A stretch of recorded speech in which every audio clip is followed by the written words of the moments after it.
Bismillahirrahmanirrahim. Assalamualaikum warahmatullahi wabarakatuh. Alhamdulillah, salatu wassalamu ala rasulillah alladzi la nabiyya wa la rasula ba'dah.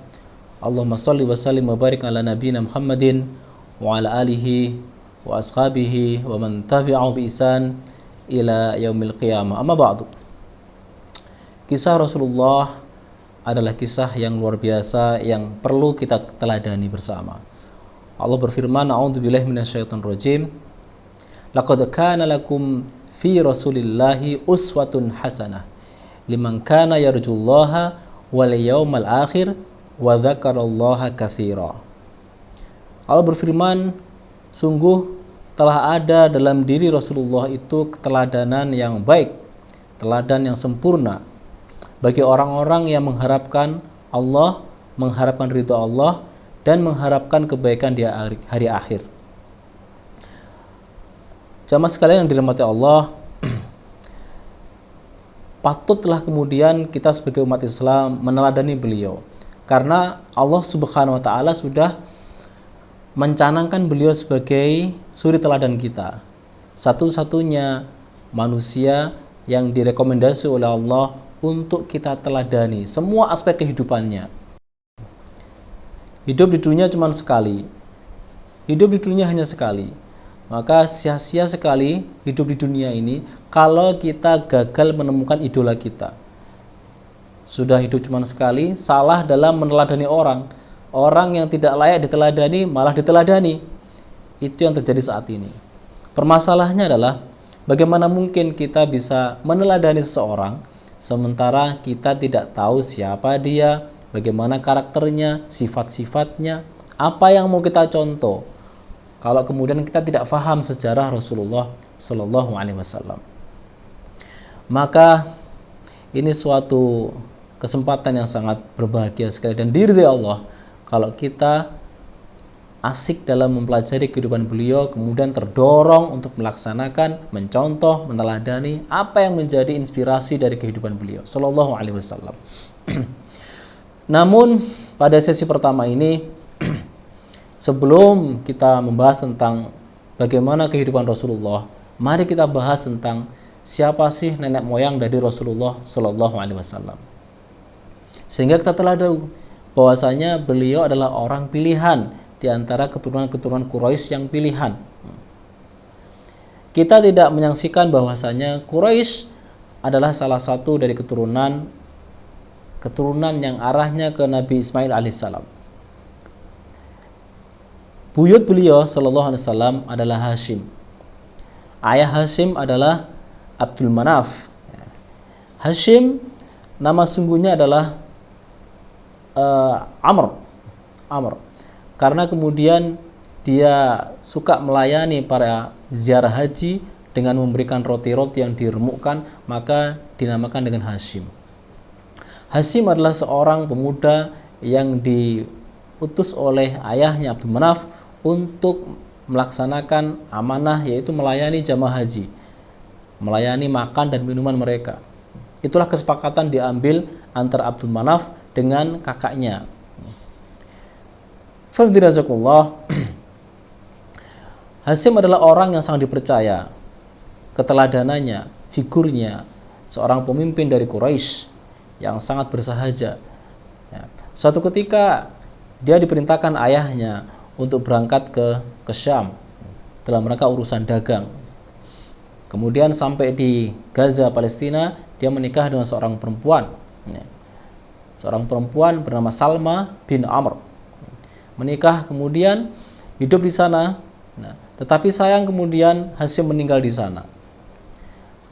Namun Salma sempat mengandung dan melahirkan seorang anak laki-laki dinamakan Syaibah. Syaibah artinya adalah uban warna putih.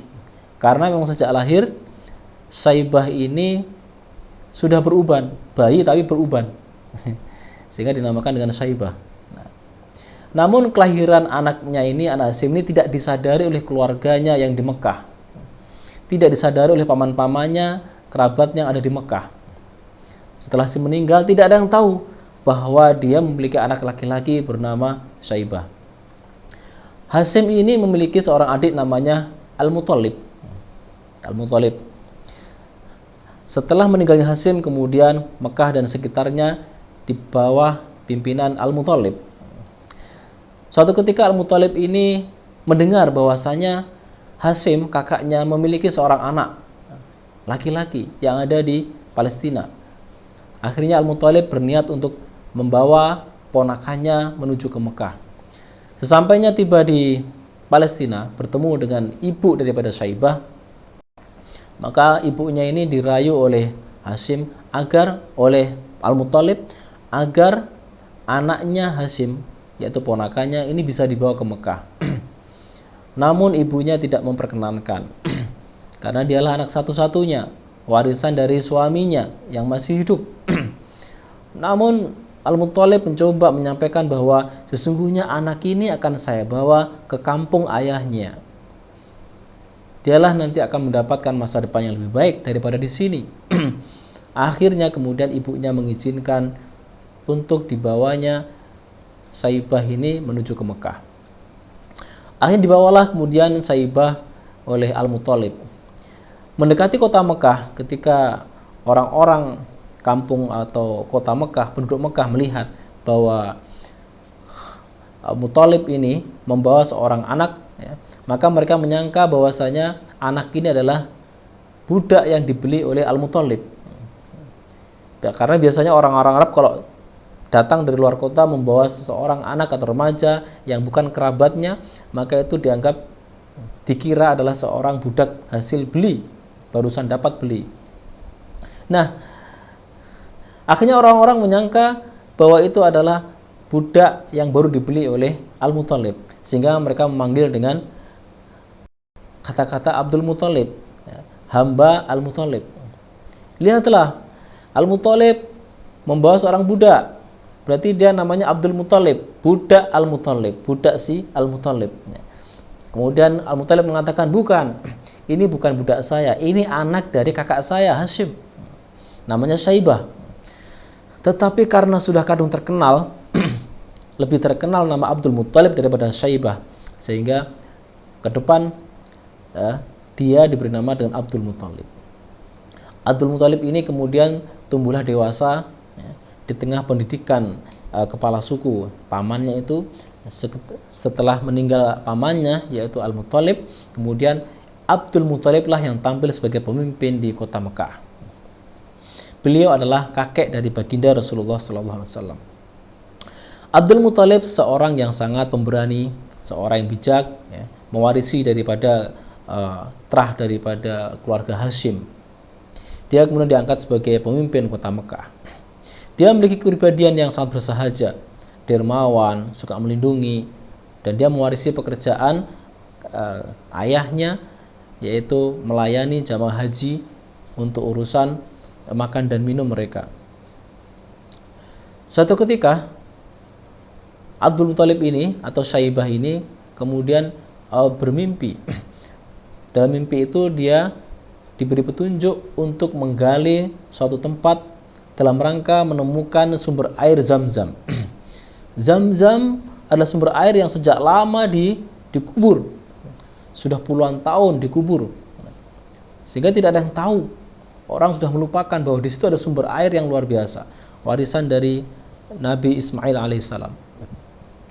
Nah, ketika mimpi itu kemudian diikuti dan digalilah tempat yang sebagaimana ditunjukkan pada mimpi itu, kemudian muncullah air Zam-Zam di dekat Ka'bah. Melihat itu kemudian paman-pamannya iri. Kemudian pamannya ingin ikut juga berkolaborasi di situ. Wahai Abdul Muthalib, libatkan kami dalam urusan air ini. Kemudian Abdul Muthalib mengatakan, oh tidak bisa. Ini adalah hak milikku. Hanya aku yang berhak mengelola ini. Akhirnya terjadilah pertengkaran kecil dan mereka tidak terima. Maka dibawalah urusan ini ke seorang hakim. Seorang hakim yang ada di Bani Sa'idah. Namun dalam perjalanan ketika mereka sudah sangat kehausan di tengah jalan, tiba-tiba ya, muncullah air di bawah kaki dari Abdul Muthalib ini, yang mana itu tidak muncul di tempat lain, padahal sebelumnya kering kerontang.